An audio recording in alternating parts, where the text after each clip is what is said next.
participer, donc ils auront... Voilà, vous pouvez y aller. D'accord, il n'y a pas de souci. Allez-y, Morgane. Oui, donc je vous disais que j'ai répondu au sondage pour ce soir, pour la réunion de ce soir. J'ai notamment émis des idées qui pour moi m'intéressaient. J'ai participé aux distributions alimentaires de l'année dernière et cette année. C'est vrai que c'est intéressant le côté, l'isolement des personnes âgées, parce que dans le quartier où je suis, effectivement, il y en a pas mal. Et je trouvais intéressant comme idée de pouvoir s'approcher d'elles et de manifester en fait notre présence et de savoir aussi, enfin, qu'elles aient l'idée qu'elles ne sont pas toutes seules.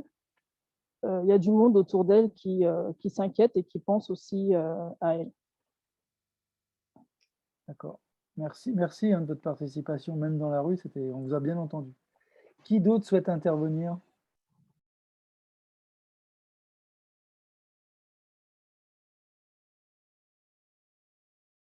En gros, alors bon, j'ai vu que Sandra dans la discussion, mais je suis intéressé pour recevoir toutes les informations car je ne suis pas sûr de connaître toutes les propositions. Et puis nous non plus, parce qu'on en inventera certainement en cours de route. Donc on enverra tout, mais on enverra un questionnaire par le fichier et puis comme ça vous remplirez ou pas vos préférences. S'il y a pas, si ça vous n'avez pas envie d'intervenir, on va passer directement à la deuxième partie, hein, c'est comme vous voulez. Il ne faudrait pas que vous regrettiez. Patrick, tu veux parler, c'est ça? Oui, vas-y, oui. Je voulais dire, comme tu l'as souligné, c'est important de s'appuyer aussi sur les associations qui ont déjà une longue expérience et on ne serait pas tout seul dans la nature, quoi. Oui, oui, parce en plus, on pense qu'il y a des personnes qui ne connaissent pas les associations, qui n'osent pas y aller, et que de Ouais, participer à une première initiative peut donner envie d'y participer tout le temps. Et puis tout à même, fait. des fois, donner un coup de main ponctuel à une association, ça peut être bien, hein, parce qu'une association peut organiser une grosse initiative, ils n'ont pas les forces bénévoles suffisantes. S'il y a un apport bénévole extérieur, ça peut être bien. Alors, il y a quelqu'un qui s'appelle Boudjelal, monsieur ou madame, allez-y. Oui, bonsoir, c'est Amel Boudjelal. Bonjour Amel. Bonjour. Moi, en fait, je me suis aperçue pendant les années de scolarité, là, de lycée, qu'il y avait beaucoup de jeunes filles qui n'avaient jamais été à Paris. Quand j'ai demandé aux parents pourquoi leurs enfants n'allaient pas sur Paris, ils m'ont répondu qu'ils avaient peur. J'étais assez surprise parce qu'on est quand même à 2 stations de Paris pour aller à Port de Clichy. Et je m'étais dit qu'au niveau du bénévolat, je ne sais pas du tout si ça existe, mais qu'on pouvait peut-être proposer à des groupes ou à des jeunes filles qui voulaient bien euh, aller découvrir Paris avec l'autorisation des parents et leur montrer qu'il n'y a pas de crainte à avoir et qu'il faut qu'ils puissent sortir de Gennevilliers et qu'il y a plein de choses qui se passent aussi à côté, pas très loin de chez nous. Voilà, pour enlever les craintes que les parents peuvent avoir voilà, sur le déplacement de leurs jeunes. C'est une bonne idée, ça pourrait rentrer dans l'angle du tutorat culturel, faire des sorties pour accompagner des jeunes qui n'ont pas l'habitude de sortir ou leur faire découvrir autre chose que ce qu'ils ont l'habitude de connaître. Ouais, c'est Tout une à bonne fait, idée. parce que, par exemple, à l'école, souvent, on voit des attitudes ou une façon de s'habiller, enfin voilà, les habitudes qu'ils ont sur Gennevilliers, alors que, je prends mon exemple, mais ma fille, par exemple, ne voulait absolument pas porter de jupe parce qu'il y avait un jugement sur la tenue vestimentaire. Je l'ai amenée à Roland-Garros pour lui montrer que toutes les tennisman jouaient en jupe et qu'il y avait il y avait pas de souci par rapport à ça. Et donc, ils ont besoin, je pense, de découvrir d'autres personnes, d'autres cultures, échanger pour s'ouvrir un peu à un autre monde. Très bien, c'est une bonne idée. On la retient. Il faudra qu'on arrive à l'organiser avec des personnes, pour arriver à faire la jonction des personnes qui souhaitent accompagner et puis celles qui souhaitent être accompagnées. Mais ça doit être jouable à organiser avec notre club ado, le service jeunesse, les centres sociaux, y compris les clubs de prévention, hein. Très bien, bonne proposition. D'autres souhaitent intervenir?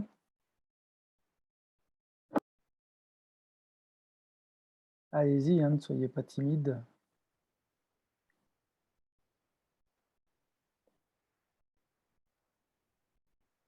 Oui, Monsieur Ben Youssef Hamoudi, allez-y. Bonsoir, monsieur le maire et à tous. Ben Youssef, c'est tout simple, hein. Monsieur, c'est mon père. Mais bon. Non, c'était une bonne expérience. Moi, j'ai pu participer avec une de mes voisines et ma fille aînée pour préparer tous les colis qu'on a pu aussi bénéficier. Et je remercie la mairie et vos services. Et voilà quoi. Et s'il faut réitérer, bah, je serai présent et de vous faire participer aussi mes enfants. Super. Oui, je vous ai vu presque à tous les coups, hein. Non, j'en ai loupé une ou deux, je Oui, crois. bah, moi aussi, deux. Je n'ai pas fait celle pendant les élections pour pas qu'on m'accuse de faire campagne. Mais très bien. En tout cas, merci, hein, pour ça. Et avec les enfants aussi, c'était une bonne expérience. Et si vous ne souhaitez plus intervenir, donc pour résumer, ce qu'on vous propose, c'est donc former un réseau bénévole qui va continuer à grandir, à qui on enverrait les informations, soit d'offres de bénévolat, soit des propositions, comme Madame l'a dit tout à l'heure, d'accompagnement de jeunes à l'extérieur ou de sorties culturelles, soit de venir en soutien à une association qui aurait besoin d'aide pour une initiative, soit faire passer de l'information des associations pour des appels à bénévolat pour que ce soit plus durable, soit faire nos distributions alimentaires, soit aller voir les personnes isolées pour avoir un contact régulier. Je sais que notre CCAS, le pilote Grégory Boulor, est prêt à l'organiser, c'est-à-dire on connaît des noms et des personnes isolées dans la ville, et le fait d'aller, ne serait-ce que ce qui a été fait pendant la pandémie, avec le club Agir, leur téléphoner chaque semaine pour avoir des nouvelles, discuter. Et si on pouvait aller les voir, ce serait encore mieux. On a là une dynamique sociale qui se met en place dans la ville et qui serait intéressante. Donc, on le fait comme ça. On vous renverra un petit questionnaire pour savoir par quoi vous êtes intéressé. Vous pouvez être intéressé partout. C'est juste pour cibler les informations, pour ne pas vous abreuver de trop de mails, parce que quand il y en a trop, à la fin, on se désabonne et donc c'est un problème. Donc, je vous propose de passer à la deuxième partie de notre réunion. Je vais essayer de retrouver mes notes, c'est pour ça que je patine un peu. Je vais vous passer un film qui a été tourné en 2016 et qui avait servi à un exercice dont la ville de Gennevilliers et donc moi-même en avait participé, qui était une simulation de la crue centenale sur la boucle nord de Gennevilliers. Et on avait travaillé à l'époque, non seulement ce film avait été fait, donc vous allez pouvoir voir les dégâts que peut faire et l'importance d'une crue centenale dans une ville comme la nôtre. Et surtout après, on avait travaillé, mais je vous en reparlerai après le film, sur quelles attitudes avoir, qu'est-ce qu'il faut faire pour en cas de crue.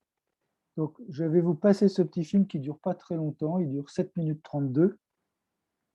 En espérant que ça marche, je vais partager mon écran pour que vous le voyez. Donc, normalement, à l'écran, vous devez voir EU Sequana 2016. Et j'envoie.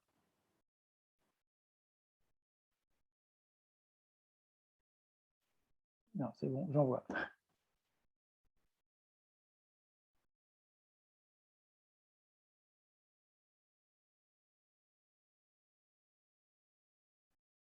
Alors, ce qu'il faut savoir, si c'est une crue qui arrive dans notre ville et dans la boucle nord, ce n'est pas comme les photos que vous voyez en montagne, ce n'est pas violent. Ça met 72 heures à monter.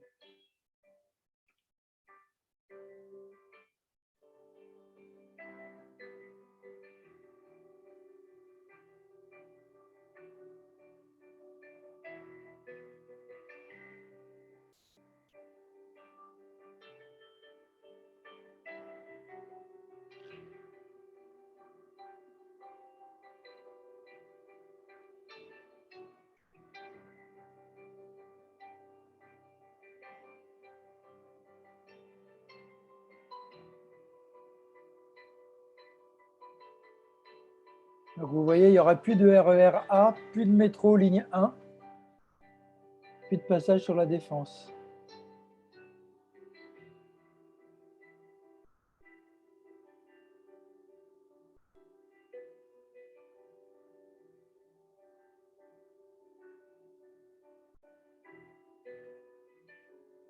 Vous voyez, tous les ponts sont bloqués en fait. Il y a 3000 logements exposés, 7350 personnes à Clichy. Le pont de Gennevilliers serait inutilisable. Là, vous voyez, on rentre dans Gennevilliers. Là, vous voyez la flotte partout. Donc là, on arrive aux Agnettes. Tout en haut de l'écran, c'est les Agnettes.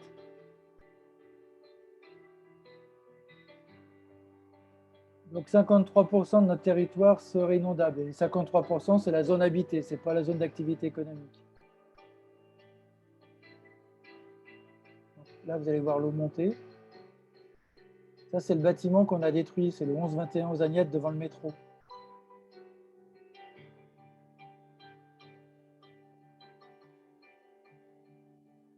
Il y a des endroits, il y aura 2 mètres d'eau dans la rue. Donc là, vous voyez toujours Gennevilliers. Là, on arrive dans la zone d'activité économique, le parc des Chantraines.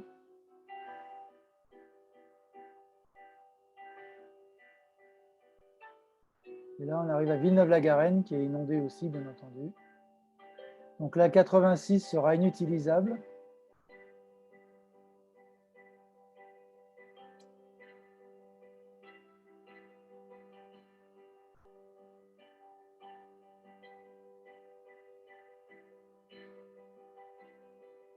Pareil pour l'île Saint-Denis.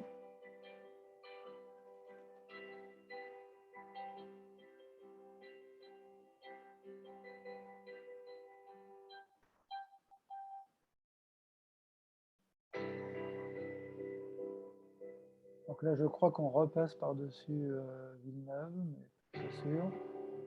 Oui, ça ressemble à Villeneuve. Ouais, non.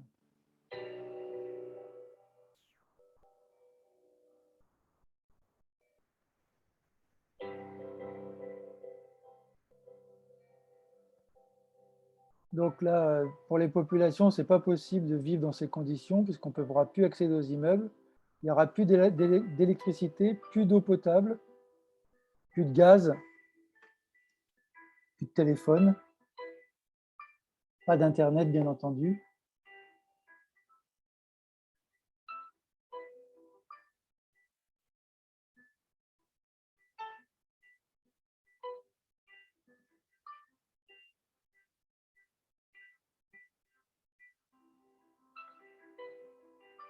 Donc toute la zone urbaine sera inondée à plus de 95% dans les départements de la Petite Couronne.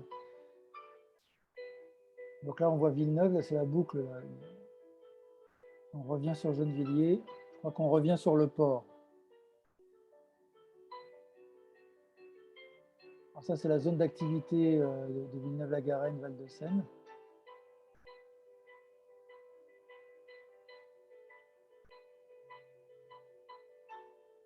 Là, on arrive au port de Gennevilliers. Vous voyez, là, c'est pas inondable, là, il y a le pétrole.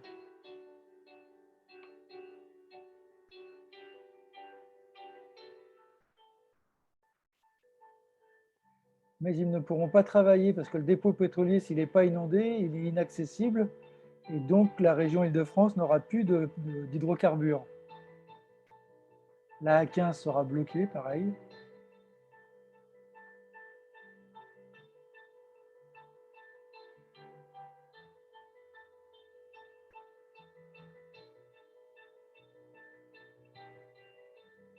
Et donc, le port, même s'il n'est pas complètement abîmé, il sera inutilisable. Donc, il n'y aura plus de possibilité d'alimenter. Ça, c'est l'eau dans le port de Gennevilliers sur les parties inondables.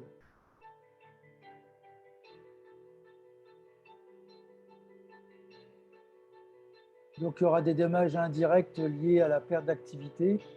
En approvisionnement logistique, les salariés ne pourront pas venir travailler, vous le voyez bien. Et quand on regarde ça, Gennevilliers et Villeneuve-la-Garenne sont inaccessibles puisque les ponts seront inutilisables. Donc on sera coupé du monde.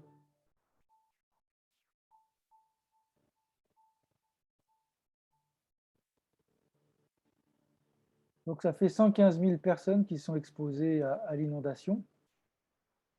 il fait beaucoup. Donc là, vous avez une vue de Gennevilliers inondée, le bout de Colombes d'ailleurs, si on regarde bien.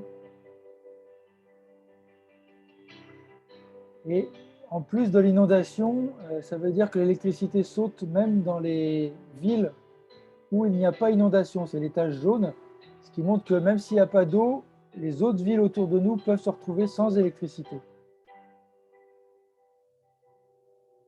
Donc ce sera comme c'est écrit, des délais de retour à la normale beaucoup plus longs, même s'il n'y a pas d'eau.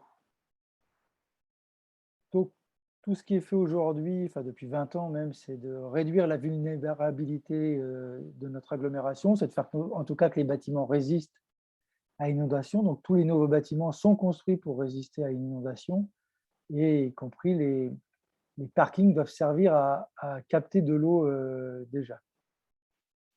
Donc j'arrête le partage. Donc vous êtes revenus. Donc vous avez pu voir l'importance de voilà, l'importance d'une inondation pas que dans notre ville, hein, dans toute la boucle nord. Ce qu'il faut savoir, c'est qu'on ne peut pas prévoir 1 an ou 2 ans avant la crue. Moi, je surveille comment les bassins de la Seine sont remplis, comment la nappe phréatique est remplie. Et le risque aggravant, c'est un hiver neigeux ou pluvieux sur un sol gelé qui ferait gonfler les fleuves et pourrait nous amener à une crue centenale. Alors, la bonne nouvelle, c'est qu'une crue à Gennevilliers ou dans la boucle nord n'est pas un phénomène violent comme vous pouvez le voir dans les régions inondées, comme on le voit dans le sud de la France ou en montagne, où des torrents de boue dévastent des maisons, les cassent et emmènent les voitures et les gens. Chez nous, c'est soit une montée par la nappe phréatique, mais donc une montée en 72 heures, par contre ça met 72 heures. En 72 heures, l'eau monte soit par la nappe phréatique, soit en débordant de la Seine, et donc c'est une montée relativement lente. Mais contrairement à la violence des phénomènes que l'on peut avoir ailleurs, c'est-à-dire qu'une fois que le torrent de boue et d'eau est passé dans un village et a tout détruit, il n'y en a plus, il faut nettoyer. Enfin, je ne dis pas que c'est facile parce qu'il faut nettoyer et c'est désastreux pour ce qui se passe. Mais chez nous, l'eau, comme on est dans une cuvette, mettra 7 semaines à s'en aller. Ça veut dire que pendant 7 semaines, l'eau ne part pas de Gennevilliers, la crue reste un minimum de 7 semaines et donc est inhabitable pendant ces 7 semaines. Et comme je vous le disais tout à l'heure, en plus, il faudra rétablir l'eau courante, l'électricité et le gaz avec des sécurités à mettre en place parce qu'on ne rallume pas l'électricité comme ça après une inondation. C'est donc plutôt en termes de mois qu'il faut parler, 2 mois, voire 3 mois, avant de pouvoir rendre habitable la ville.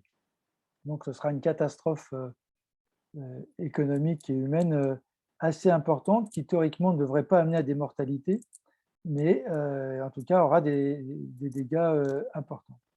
Alors qu'est-ce qu'il faut? Est-ce qu'on peut l'empêcher? Malheureusement non. Tout ce qui est fait aujourd'hui par la métropole du Grand Paris, l'État, la région, les villes, c'est d'essayer de protéger un maximum. Donc, ça a été la création des bassins en amont de la Seine, qui sert d'ailleurs à mettre de l'eau dans la Seine pour qu'elle soit navigable l'été. Je ne sais pas si vous le saviez, mais la Seine, si on ne relâchait pas l'eau des bassins, elle ne serait pas navigable. Au Moyen-Âge, on traversait la Seine à pied au mois d'août. Et donc, ces bassins-là servent à retenir de l'eau, mais en cas de crue centenale, les bassins ne suffisent pas. Alors, la métropole du Grand Paris est en train de travailler à quelque chose, mais qui arrivera à aboutissement dans les 5 ans, qui est de rendre inondables des terres en amont de Paris, c'est-à-dire d'essayer de déverser encore beaucoup d'eau de la Seine et de la Marne en inondant des terres agricoles pour faire en sorte qu'elles ne se déversent pas sur la région parisienne. Donc, c'est un moyen de ralentir. Ceci dit, on peut penser que même ça, c'est une précaution supplémentaire avec les digues qui ont déjà été réalisées un peu partout, mais ça ne suffit pas. Alors, dans les autres précautions, il y a les bassins de rétention qui sont faits de plus en plus pour empêcher les eaux d'aller directement dans le fleuve et d'être retenues auparavant, d'où l'importance que l'on a aussi sur le fait que l'eau soit absorbée par la terre avant d'arriver dans les fleuves et les rivières, parce que sinon elles se gonflent trop fortement, mais le risque existe d'une crue centenale. Alors, comme je suis un maire qui n'a pas de chance, qu'on a eu le terrorisme, on a eu le Covid, je me dis qu'on peut avoir la crue centenale, et donc autant que la population s'y prépare. Alors, comment nous y préparer? En fait, on n'a qu'une chose à faire. C'est ça, c'est un peu mon angoisse, c'est que je pense que les gens ne nous croiront pas quand on leur dira, mais il faut s'en aller. Il n'y a pas d'autre solution que de demander à sa famille de se faire héberger. On a un plan, nous, pour toutes les personnes âgées, en maison de retraite ou autres, pour les faire héberger à l'extérieur. C'est-à-dire qu'il y aura des accueils qui seront faits, par exemple à Ménil, qui sera utilisé à ce moment-là. Il y a certainement des gymnases dans les villes autour de nous non inondables. Mais pour tous les habitants, la meilleure des choses à faire, c'est de s'en aller parce qu'on peut difficilement vivre 8 à 10 semaines, ce sera certainement en hiver, sans chauffage, sans eau, sans gaz, sans électricité, en sachant que même les toilettes, on ne pourra pas tirer sa chasse d'eau parce que ça ne s'évacuera plus. Et donc, on se retrouve et on ne peut plus sortir parce que sortir est dangereux. Vous ne voyez, il y a des endroits où il peut y avoir 2 mètres d'eau, entre 1,50 m et 2 mètres d'eau dans la rue, et vous ne voyez pas où vous marchez. Si une plaque d'égout est défaite, vous tombez dans les égouts et on ne vous retrouve pas. Donc, la meilleure des solutions, c'est quand même de s'en aller. Nous demanderons bien entendu la surveillance de la ville par l'armée et la police pour pas qu'il y ait de pillage ou de choses de ce type, parce que même si elle est inaccessible, il y a toujours des gens qui ne sont pas très sympas. Donc, on a prévu ce genre de choses. Il y a un document qui existe fait par la ville, que l'on a travaillé, et les services de la ville travaillent drôlement bien ces questions-là de risques majeurs, sur tous les risques majeurs, qui est sur le site de la ville. Je vais vous copier l'adresse sur la messagerie de notre discussion, là, voilà, vous avez. Je vais vous le mettre à l'écran, là, de 2 minutes. Ça s'appelle le DICRIM.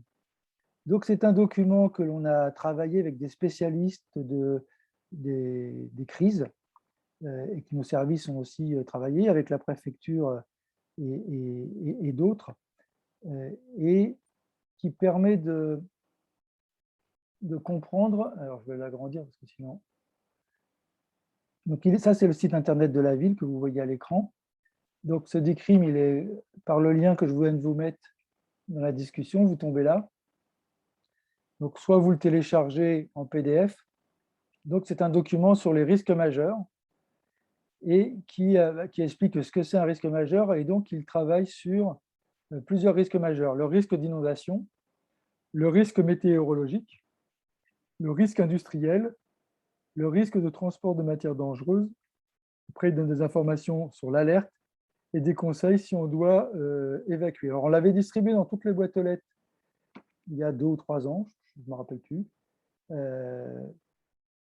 C'est assez utile. Moi, je vous le conseille de le télécharger, de le regarder, en espérant qu'on n'en ait jamais besoin. Mais le fait de le lire, et c'est aussi à ça que le réseau bénévole peut servir, c'est aussi d'avoir dans la ville 100, 200 à 400 personnes en capacité d'expliquer quels sont les bons gestes. Par exemple, en cas de crue, s'il y a 400 personnes qui expliquent dans la ville que la seule solution, c'est de s'en aller, je ne sais pas si vous voyez d'ailleurs le partage d'écran. Depuis tout à l'heure, je vous parle, mais personne n'ose me dire peut-être. Donc, c'est ça le DICRIM. Donc, vous êtes sur le site internet de la ville par l'adresse que j'ai mis. Donc, risque d'inondation, risque météorologique, risque industriel. On s'entraîne d'ailleurs tous les ans, les écoles s'entraînent sur le risque industriel en cas de pollution atmosphérique. Il y a un travail, comme il y a eu des entraînements sur les risques d'attentat. Sur les risques liés au transfert de matières dangereuses. Et puis là, vous avez vos notes. Et puis, comment on sonne une alerte? Quel est votre kit d'urgence? C'est-à-dire qu'est-ce que vous devez préparer en cas d'alerte météorologique, alerte industrielle, alerte de crue aussi, mais la crue, le mieux, c'est de s'en aller, donc c'est de faire votre valise et de partir. J'insiste sur l'idée de partir. J'ai l'air de vouloir vider la ville parce que je pense que c'est la seule solution. Et en plus, qu'on ne sera pas en capacité de nourrir tout le monde et de s'occuper de tout le monde s'il y a beaucoup de monde qui reste dans la ville. Et on ne peut pas décider de partir quand on veut, puisque quand la crue est là, on ne peut plus sortir de Gennevilliers. Il n'y a plus aucun pont accessible. Et la rue des Bas entre Gennevilliers et Asnières est infranchissable aussi en voiture. Donc c'est pour ça qu'il faut vraiment, dans la fenêtre de tir de 72 heures, ne pas hésiter à s'en aller. Alors, sur ces réjouissances, avez-vous des questions?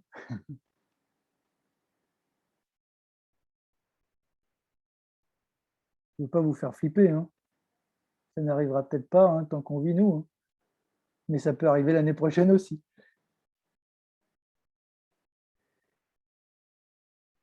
Alors, j'ai coupé le son à tout le monde. S'il y a quelqu'un qui veut intervenir, il suffit juste de rebrancher votre micro. Oui, Monsieur Hamoudi, Ben Youssef.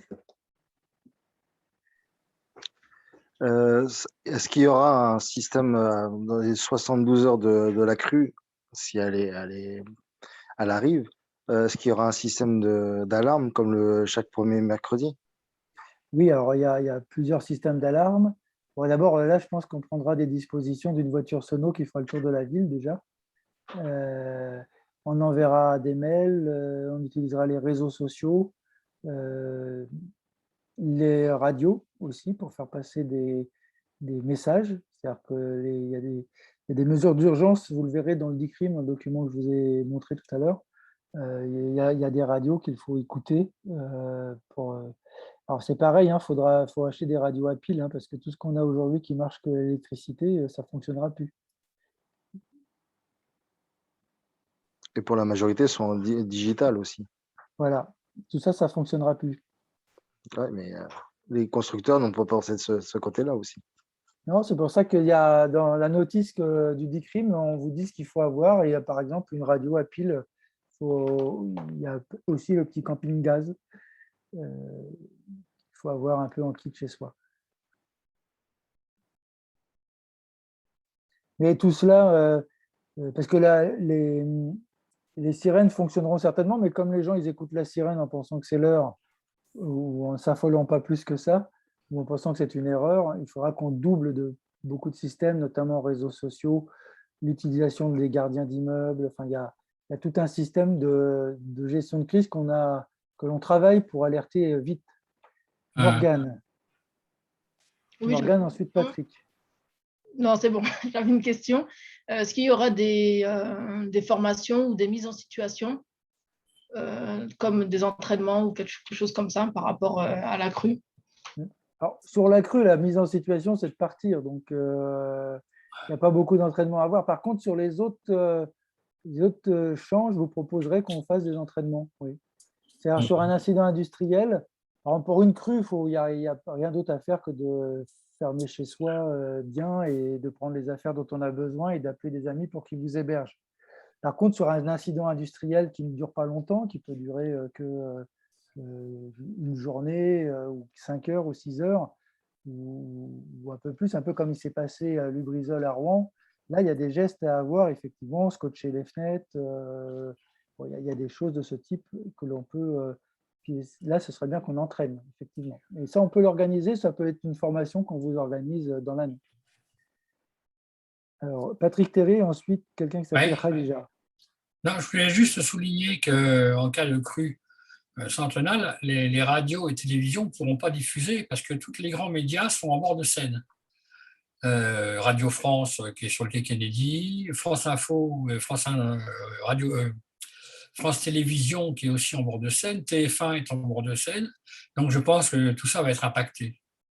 Je crois qu'ils ont des services. Là, par contre, ils ont un service de sécurité parce que c'est prévu qu'ils puissent. C'est possible, oui. Ouais, Ouais. ils ont un service de sécurité.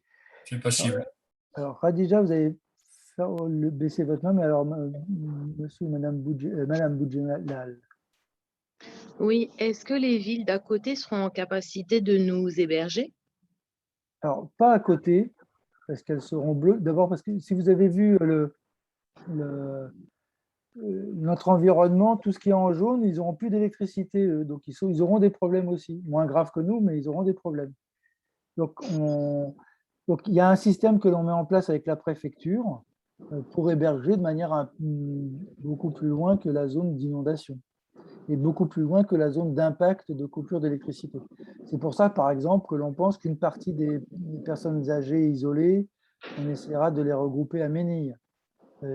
D'autres seront, il y aura des mesures d'urgence qui seront prises de réquisition par l'État, parce que là, ça dépasse même l'ampleur, les capacités de la ville à gérer cela. Par exemple, pour les maisons de retraite, les maisons de retraite seront amenées à prendre des mesures elles-mêmes sur leurs propres biens immobiliers, voire en province. Il faudra s'éloigner vraiment. D'accord. Ça Et fait si vous peur, hein? regardez bien, la zone d'impact est forte. Le bas de Rueil, par exemple, sera impacté aussi. C'est l'intérêt de vivre dans la boucle nord de la Seine. Ça veut dire que ça aura un impact en géographie sur plus de 10 km. Ah oui, oui, bah, le jour, parce que nous, Paris et Gennevilliers est protégé déjà beaucoup. Je ne sais pas si vous vous rappelez, en juin 2016, il y a eu beaucoup de zones inondées. Moi, j'avais très peur parce qu'on est passé à 2 ou 3 cm de la crue centenale. Et nous, on n'a pas été inondés. Ça s'est joué à peu. Mais on est dans les derniers parce que les protections sont là. Mais bon, au bout d'un moment, les protections ne fonctionnent plus quand ça devient trop fort. Donc, le bas de Rueil était inondé en juin 2016, que nous, non. Les quais de Paris, ils sont inondables régulièrement, mais Villeneuve, ces quais ont été un peu inondés. Mais nous, on n'a pas été touchés. Par contre, sur Centrale, c'est vrai. Madame Boudjelal. Oui, et j'avais une question. En fait, si ça se passe la journée et que tous les membres de la famille sont dispatchés en fait en Île-de-France, en fait, au travail, à l'école, tout ça, euh, est-ce qu'il y a quelque chose qui est prévu pour qu'on puisse Oui, alors, réunir sa famille pour pouvoir partir? oui, alors ça se passe pas dans la journée parce que on a 72 heures, c'est-à-dire qu'on est prévenu 72 heures avant. Il n'y a rien. C'est pour ça ma crainte, c'est que d'ailleurs que les personnes ne me croient pas.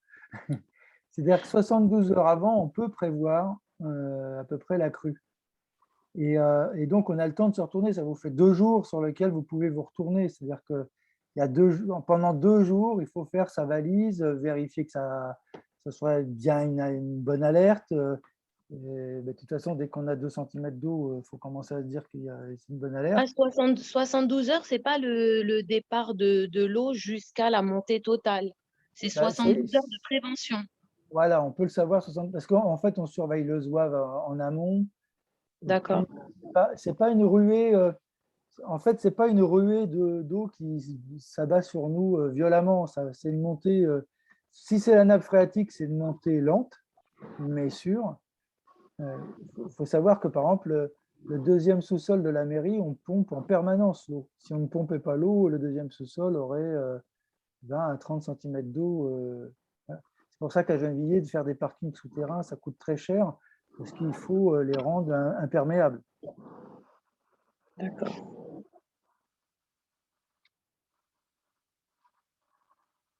Mais il ne faut pas avoir C'est ça qui est rassurant, c'est que ce n'est pas quelque chose de violent. On a le temps il faut juste nous croire. Il faut mieux se dire partir pour rien que de se faire coincer. Voilà. En gros, il faudrait que le réflexe dans la population, c'est de se dire si je pars 2 jours pour rien, tant pis, tant mieux même, parce qu'on passe à côté de la catastrophe, plutôt que de se faire coincer bêtement, en se disant que c'est un coup du gouvernement, mais qu'on ne va pas se laisser avoir.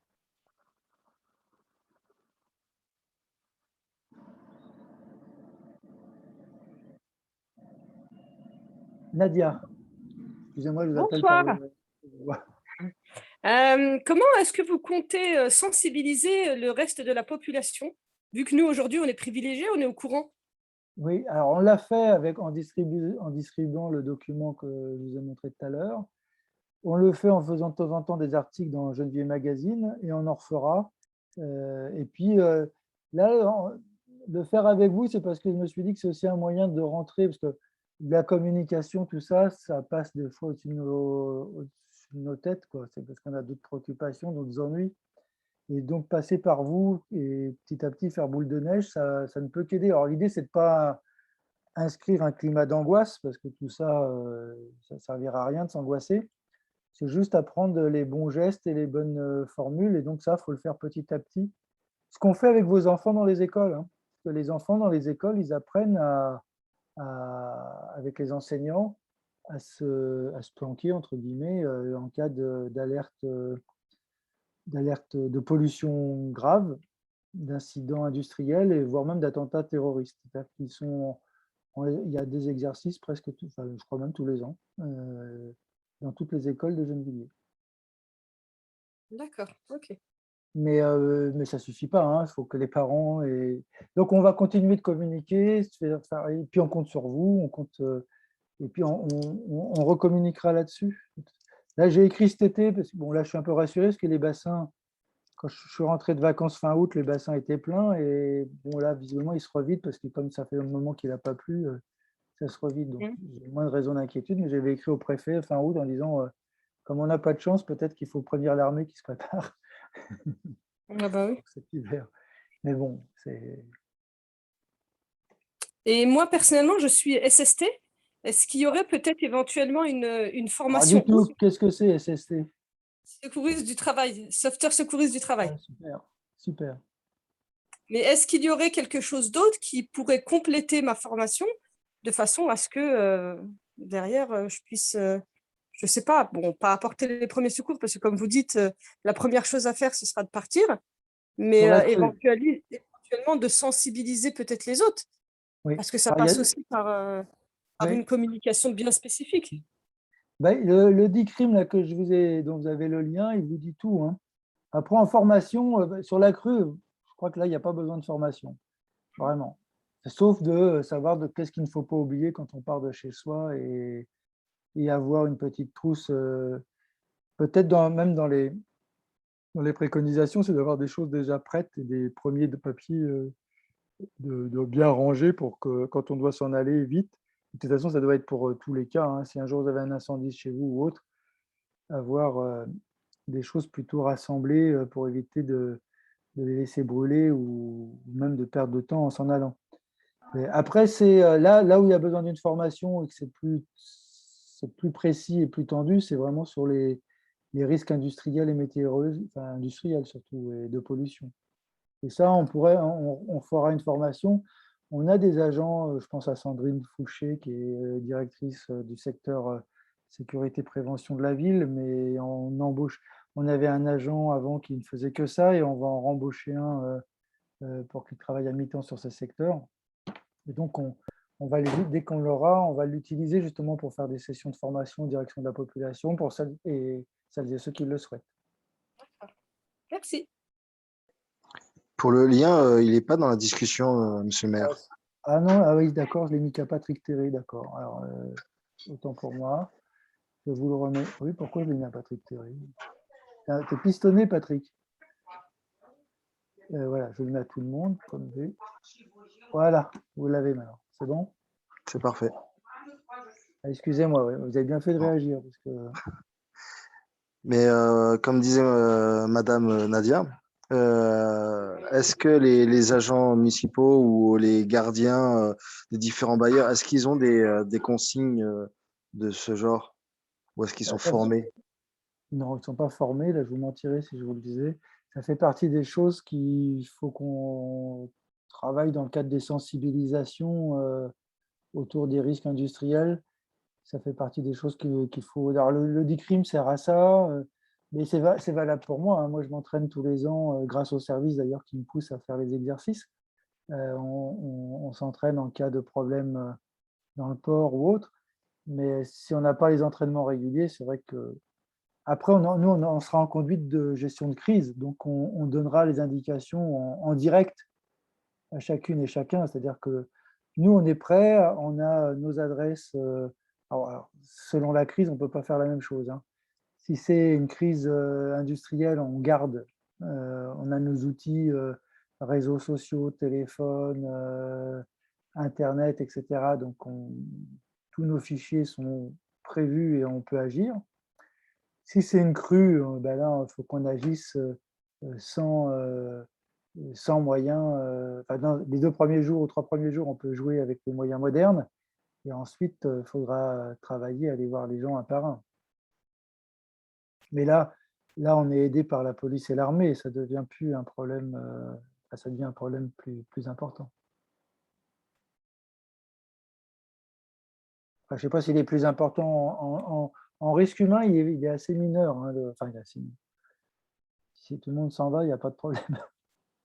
Après, il y aura des dégâts matériels extrêmement importants, moins à l'échelle individuelle qu'à l'échelle des infrastructures. Si vous avez une chaufferie qui, normalement, ne devrait pas, mais comme la ville qui risque de se faire inonder, ou pour EDF, le gaz, tout ça, ils auront des travaux énormes à refaire. Sinon, les bâtiments de la ville construits après les années 80 sont tous prévus sur la côte de la crue Centenale. Donc, tous ces bâtiments-là, normalement, les logements ne sont pas inondables. Alors, juste pour vous amuser, la question que j'ai posée au préfet en cas de crue, c'est dans une ville normale, il y a 2 rats par habitant. Donc, il y a 83 000 rats qui risquent de monter en surface. Et ils ne pourront pas passer la Seine parce qu'ils n'arriveront pas à nager pour traverser. Mais bon, on ne sera pas là pour le voir. Y a-t-il des questions? J'espère que je ne vous casse pas le moral, hein, parce que...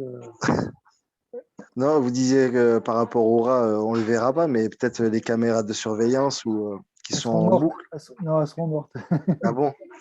Ah Il y bah aura oui. bien des drones, il y aura bien des drones qui vont Ah oui, traîner. oui, ça, oui. Oui, puis on passera les pompiers, l'armée, et puis nous, la mairie, on passera soit avec des bateaux, soit avec des gros tracteurs dans les rues. Donc, non, on verra ce genre de choses. Mais je ne sais pas, je dis ça, mais ça se trouve, si ça se trouve, ces bêtes-là seront parties avant, hein, parce que souvent, les animaux ont des alertes beaucoup plus précoces. Ils le sentiront que la nappe phréatique commence à monter.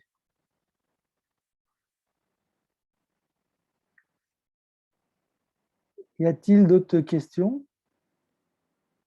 Bon, ceci dit, il y a autant de chances qu'on le voit que de ne pas le voir. C'est ça le problème, c'est que sur la crue centenale, quand on dit crue centenale, ce n'est pas pour dire que ça se répète tous les 100 ans, c'est un niveau exceptionnel repéré sur une centaine d'années.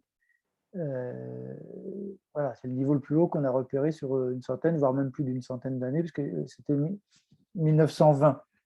Donc là, on est en 2020, ça fait 100 ans. Mais on aurait pu avoir une deuxième crue centenale en 1922, en 1924, comme on peut en avoir que là en 2100. Hein. Donc, il n'y a pas de règle, ce qui rend le côté un peu loterie de la chose. Bon, voilà. Sachant que la métropole remet en place des dispositions pour encore limiter et faire en sorte qu'on puisse encore mieux dominer ces crues naturelles. Après, c'est un phénomène naturel qui se fait dans une boucle de Seine qui était on est dans un marécage, hein, un ancien marécage.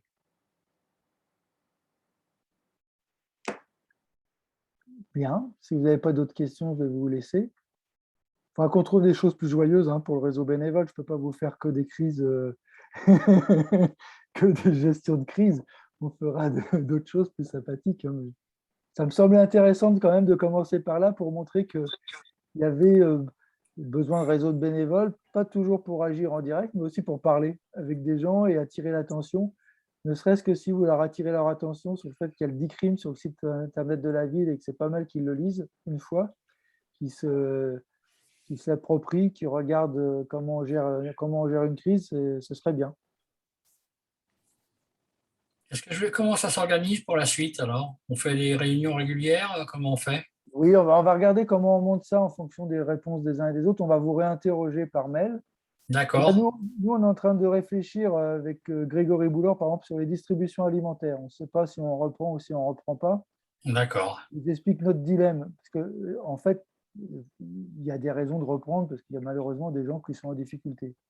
Ce qu'on se dit, c'est qu'il n'y a pas plus de raisons de reprendre aujourd'hui qu'il y a 5 ans, parce que là, la pandémie n'empêche pas les gens de travailler aujourd'hui, en ce moment. Ouais.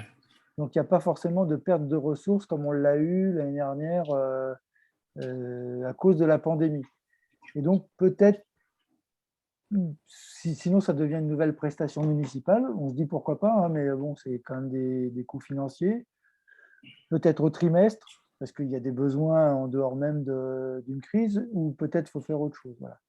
Après, donc ça c'est sur la distribution alimentaire. Ensuite, il faut qu'on arrive, là le CCS, lui je crois qu'il est pas complètement prêt, mais il avait réfléchi en amont, il y avait déjà des expériences sur l'appel aux personnes isolées. Donc ça peut s'organiser assez vite et donc on peut faire des propositions. Il y a avec le Bonsoir, bonsoir. bonsoir à Bonsoir, tous. bonsoir Oui, Ali. bonsoir Patrice, bonsoir à tous. Moi, je suis arrivé un petit peu en retard, donc je suis arrivé il y a une demi-heure. En fait, moi, je voulais juste j'avais une petite idée, parce que comme là, vous parlez de reprendre un petit peu les aides alimentaires Oui, au niveau des personnes démunies de Gennevilliers. C'est qu'en fait, au-delà aussi des besoins des personnes, des besoins alimentaires, moi, je pensais aussi à des visites hebdomadaires chez les personnes âgées qui sont oui, isolées.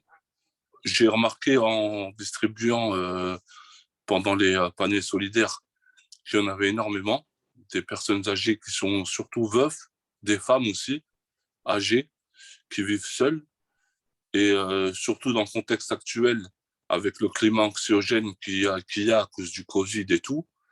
Est-ce que ce serait pas une bonne idée d'organiser des visites, par exemple, je sais pas moi, hebdomadaires chez eux, et aussi les appeler, parce que on a constaté que en fait c'est des personnes qui ont vraiment besoin d'être à l'écoute, qui ont besoin qu'on les considère, qu'on les valorise.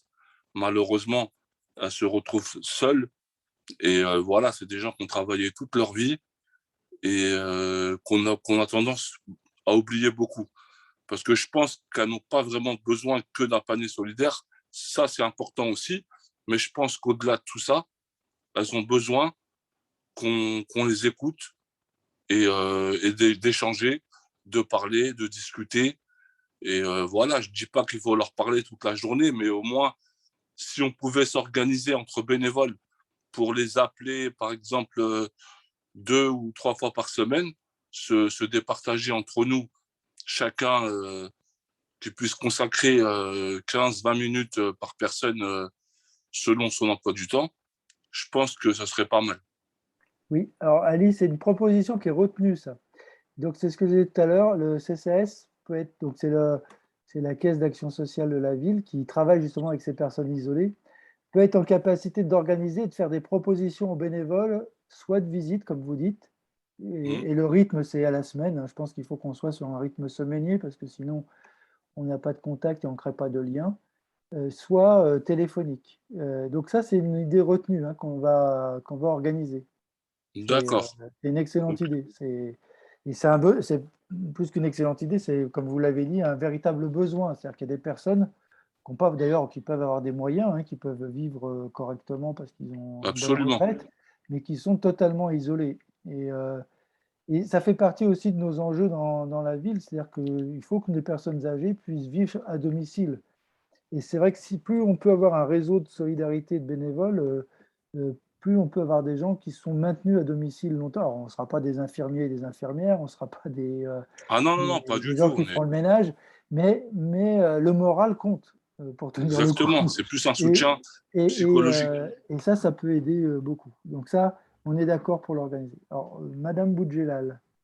Est-ce qu'il serait envisageable à la place d'une distribution alimentaire, par exemple, d'organiser un grand goûter solidaire où là, toutes les personnes justement qui sont isolées pourraient venir échanger, que ce soit les plus jeunes, les familles, les personnes âgées, sans restriction aucune. Voilà, simplement dire que c'est un grand goûter solidaire à la salle des fêtes, comme ça s'est fait pour la distribution alimentaire.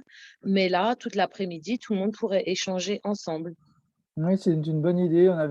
On n'avait pas pensé l'après-midi. Nous, on est avec Grégory Boulot, on tourne autour de ça.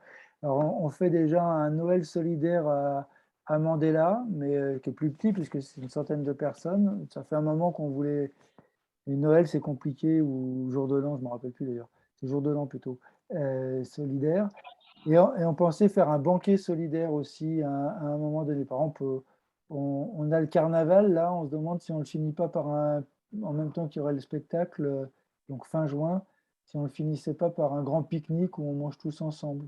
Et, et l'idée de repas partagés, parce que même les personnes isolées, souvent, il y en a qui font bien la bouffe, Bah, et le problème, c'est partager que quand et tu as d'échanger. un repas partagé, par exemple, les gens, ils se mélangent pas. C'est-à-dire que tu vas à un repas partagé ou tu vas à une fête à Aimé Césaire et tout ça, on prend une table, mais on a tendance à rester, par exemple, Ah avec oui. nos voisins, nos copines. On n'échange pas forcément. Alors qu'un goûter où tout le monde est debout et se balade, les enfants courent partout, les adultes échangent, c'est comme Mm. ça que pendant la distribution, enfin, moi, je sais que j'ai fait connaissance avec plein de monde parce que le fait d'à chaque fois être avec des tables différentes, que les enfants parlent les uns avec les autres, on a échangé sans même le décider, en fait. Mm. Ouais, il faut regarder. Pourquoi pas? Alors, Ben Youssef, vous avez relevé la main. Je reviens vers les deux propositions, ou sinon, comme vous avez repris la main sur la grossité, pourquoi pas faire un blocage de la rue des Agnettes et de pouvoir faire comment dire, un geste solidaire de pouvoir amener le lien social et en même temps le pouvoir jardiner, comme là, Marine et Morgane vont organiser bientôt le nettoyage des mauvaises herbes du collectif. Hmm. Oui, oui, ben après, il y a des initiatives qu'il faudra certainement organiser par quartier si on veut toucher plus de monde. Et en centrale, on ne touche pas toujours tout le monde, quoi. Vous avez raison. Toutes les idées sont bonnes. Après, il faut arriver à les organiser dans le temps et les planifier. D'autres avis? Sinon, on va. Oui, Khadija? Non, une fausse alerte. Rafik, vous avez bien. Pardon, je n'avais pas vu. Excusez-moi, je vous Oui, appelle par bonsoir. vos prénoms parce que je ne vois que ça. Oui, bonsoir. Bonsoir. Oui, juste une petite observation, c'est que les bénéficiaires veulent aussi aider à leur tour. Oui. Qu'effectivement, il faudrait peut-être aussi réfléchir. Je n'ai pas la proposition en tête, mais ils aimeraient beaucoup aider. Donc, dans le cadre de l'initiative de Maro, nous, on a beaucoup de bénéficiaires qui bénéficient de paniers repas, qui sont volontaires pour faire des repas pour les maraudes. Donc, c'est une petite idée que je donne comme ça, mais effectivement, les bénéficiaires veulent être aussi remerciés à leur tour et aider aussi. Donc voilà, l'idée, c'est de les mettre aussi dans la boucle, pourquoi pas. C'est une excellente idée, il faut qu'on y soit attentif. Ça, on avait essayé, enfin on l'a fait d'ailleurs dans le cadre des distributions alimentaires, parce qu'on a demandé aux bénéficiaires de venir. On a réussi à en intégrer une dizaine, je crois. Mais important de le faire parce que c'est aussi une question de dignité des personnes. On peut être bénéficiaire et en même temps donner un coup de main et c'est plutôt bien. Vous avez raison. Il faut qu'on y soit très attentif à ça pour pas qu'il y ait d'un côté ceux qui donnent et ceux qui reçoivent, mais que la solidarité, c'est tout le monde donne et tout le monde reçoit presque. On ne reçoit pas la même chose, mais on reçoit tous. Bien vu. Vas-y, Grégory. Oui, donc bonsoir à tous. Vous m'entendez? Oui, oui, très bien. Ouais. Alors, moi, déjà, je voulais en profiter pour remercier l'ensemble des bénévoles, alors une partie des bénévoles, hein, parce qu'il en manque beaucoup ce soir en visio, hein, tous ceux qu'on a pu rencontrer. Et en fait, tout a démarré aussi au moment de l'usine solidaire. Il ne faut pas oublier qu'on a eu un épisode très particulier où il y a eu vraiment un besoin de faire de la solidarité et pour beaucoup aussi de sortir un peu du climat bizarre où tout le monde était enfermé à la maison et c'était une bonne excuse de pouvoir faire quelque chose, se rendre utile et puis en même temps de rencontrer du monde et de garder du lien social. Et à l'usine solidaire, effectivement, je remarque que lors des appels qui ont été ensuite lancés pour la distribution, on en a retrouvé beaucoup et beaucoup de nouveaux aussi au moment de la distribution. Donc, Patrice, toi, tu proposais effectivement de créer un réseau de bénévoles, un réseau de bénévoles sur la ville. Donc ça, moi, je trouve que bien sûr, c'est ce qu'on recherche, de conserver ce lien avec les personnes qui veulent être utiles et qui veulent participer à des actions. Donc ça, c'est très bien. il faut qu'on arrive à être assez réactif, comme tu disais, de ne pas bombarder de mails et que chacun peut-être aussi réfléchisse peut-être à un outil ou à quelque chose qui nous permettrait d'être plus réactif lorsqu'il y a besoin de bénévoles, de pouvoir répondre comme ça a été fait pour la distribution alimentaire. Lors de la distribution alimentaire, on a été aussi, on s'est fait tirer les oreilles, hein, toi et moi, Patrice, notamment sur les gens qui s'étaient positionnés et qu'on a refusé. Parce qu'en fait, on se retrouvait avec trop de bénévoles pour la distribution. Donc, il a fallu qu'on organise un planning un peu tournant et de ressolliciter plutôt les gens au fur et à mesure. Et forcément, ça a fait un peu de passion. Et tout ça pour dire que, en fait, il y a plein d'initiatives. Moi, j'entends plein de propositions qui sont faites, auxquelles nous aussi, on a déjà réfléchi. Et il nous manquait ce qui était le plus important, c'est vous, c'est les bénévoles. C'est-à-dire que des idées, on en a plein, on peut faire plein de choses, mais on ne peut pas le faire sans les bénévoles. Donc, moi, ce que je mettrais plutôt en avant sur tout ce qui s'est dit ce soir, c'est il y a plein d'idées, mais je pense qu'il faudrait en sélectionner une et de la mener à bien, comme on a fait pour l'usine solidaire, ensuite la distribution alimentaire, et là, peut-être de cibler sur une action, une initiative. Alors, effectivement, il y a l'histoire du goûter solidaire pour réunir les gens. Il y a aussi ce que disait Ali, et c'est vrai, on l'a vu lors de la distribution alimentaire. Il y avait une équipe de bénévoles et de jeunes pour faire la livraison à domicile. Et effectivement, ce n'est pas la même chose. Quelqu'un qui vient chercher son panier, qui peut se déplacer, et quelqu'un qui est à la maison, qui est isolé et à qui on apporte quelque chose, il y a une autre dimension. C'est d'aller vers l'autre, de frapper à la porte et d'avoir un temps d'échange pendant parfois 10 minutes, 15 minutes sur des gens qui ne rencontrent quasiment personne dans une journée, ne peuvent rencontrer personne. Donc, il faut qu'on arrive à cibler une initiative, quelque chose où on est tous d'accord pour le faire et qu'on le fasse bien. Du coup, ça nous permettra de renforcer nos liens, de voir ce qui fonctionne pas bien, parce qu'il y a toujours des loupés, hein, ça marche jamais très très bien tout le temps. Et du coup, après, de pouvoir continuer à consolider toutes nos initiatives et de créer des liens entre les bénévoles pour continuer à mener des initiatives qui ne soient pas toujours les mêmes, quoi. Voilà. Merci. Y a-t-il d'autres interventions? Alors, je ne sais pas s'il nous parle, Ali, non. Ali, votre micro n'est pas branché. Je ne sais pas si vous nous parlez à nous. Non, on n'entend pas. Si oui, personne... excusez-moi, Ah, Patrice. pardon. Oui, en fait, je parlais, en fait, il y a des idées qui ne sont pas indissociables, comme par exemple la distribution alimentaire et les visites hebdomadaires. Oui. En fait, je pense que, voilà, ça peut être complémentaire. Donc, on peut faire une ou deux choses en même temps. Après, là où il a raison, exactement. Voilà. Après, il y a des choses ponctuelles qui peuvent se faire. Et après, il y a parce que aller voir les personnes âgées, c'est une organisation assez. D'abord parce qu'on ne peut pas envoyer n'importe qui aller voir n'importe qui et faire n'importe quoi. Donc, il y a quelques mesures de précaution à prendre quand même. Vous avez raison. Non, mais moi, je parlais aussi au niveau téléphone, visite téléphonique. Oui. Un accueil, par exemple, une permanence téléphonique où les personnes peuvent elles-mêmes appeler, ou sinon on cible des personnes où on sait qu'elles vivent seules et qu'on peut appeler pour, comme pour la canicule. Pendant la canicule, il y a le CCAS qui appelait les personnes âgées pour leur demander si tout allait bien, de boire de l'eau.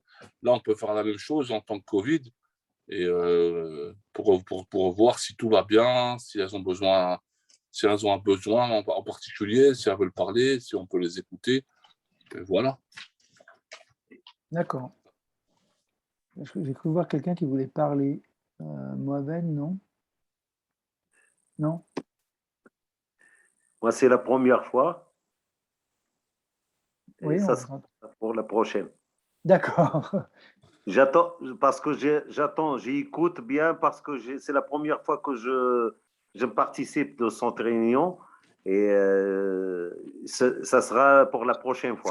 D'accord, merci beaucoup. C'est moi. Bienvenue en tout cas. Merci beaucoup.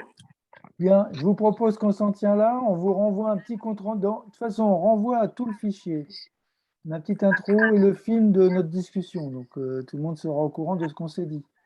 Et puis, certainement un petit formulaire avec pour que les uns et les autres vous marquiez sur quoi vous êtes le plus intéressé pour qu'on vous communique en votre direction en fonction de votre centre d'intérêt. Vous pouvez tout cocher d'ailleurs, hein, mais c'est à vous de choisir. Et puis, on prépare une ou deux. Il y a aussi l'idée qu'on co-organise, hein, c'est-à-dire que la ville peut organiser des choses, mais des fois, on peut co-organiser ensemble, comme là, vous l'avez fait avec vos propositions. Parce qu'on réfléchit sur cette idée d'inventer un nouvel art de vivre populaire, c'est aussi de faire autrement et de faire davantage avec les habitants de la ville. Donc, on est un peu dans cette expérimentation-là. Et sur le terrain du social, pour moi, ça a été une belle expérience, ce que Grégory a appelé l'usine avec les masques et les distributions alimentaires. Et une expérience qui m'a fait chaud au cœur sur notre capacité à développer de belles choses dans notre ville, avec de belles personnes. Et donc, si on peut continuer, ce sera bien. Donc, on vous envoie tout ça et puis on se donne rendez-vous sur les prochaines initiatives. Merci beaucoup. Et puis, là, je peux vous souhaiter une bonne nuit alors qu'il est. Bonne nuit à toutes et tous. Salut Greg, bonne nuit. Merci. Bonne nuit à tous. Allez, allez. Salut.